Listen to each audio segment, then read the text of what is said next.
Hello, you beautiful strangers. My name's John, but people call me Narwhal, and I'm in the midst of a challenge to watch every single superhero movie ever made because I had never seen any of them up until 2 weeks ago. And we are now on part 14 of this challenge, still going strong. Nothing's blown me away yet, but maybe today with X-Men 2, it just might. Just kidding, it didn't blow me away. It was a little above average, but I probably won't watch it again for a while. So my biggest question and concern is, why does Jean Grey not have an epic name like everyone else? I talked about this on my TikTok review for the movie, which was very short, and a passionate, large percentage of that 60 seconds was committed to talking about why doesn't Jean Grey get a cool name? Everyone else is Wolverine, Rogue, Mystique, and then she's just like Sally, and that's so not cool. She seems pretty fucking powerful. You think that she would be like ruler of the world girl, or I'm gonna fuck your whole shit up girl, or something. I don't know. And yes, in the comments of the TikTok, I was informed by you guys that she does go by Phoenix or Dark Phoenix.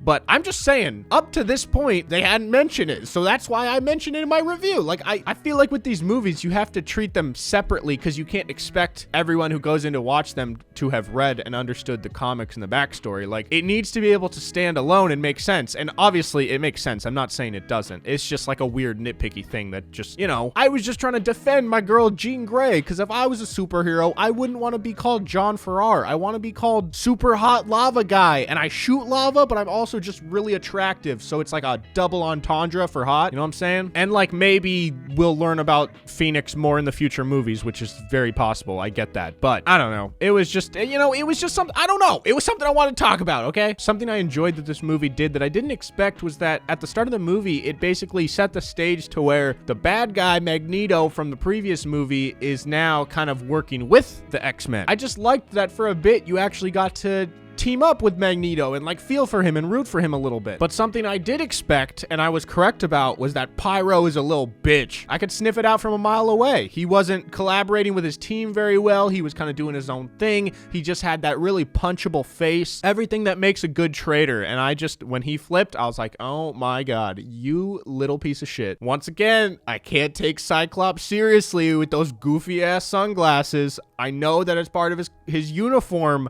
but it's so lame. Like anytime he yells and when he gets particularly passionate is when it looks the most goofy, because it's like you can't see through them and his mouth doesn't really fit with the glasses because his mouth is getting very passionate, but his eyes like just stay stationary. He just looks so lame. Like, I'm sorry. I feel like if I was a superhero and that's the costume I got, I would be so pissed. I don't know. There's glimpses where he seems like a good guy, and then there's other glimpses where he just seems like the absolute worst person to hang around. On a more broad scale, a theme that I really enjoyed about this movie was that the mutants are fighting because they have to. They don't want to fight.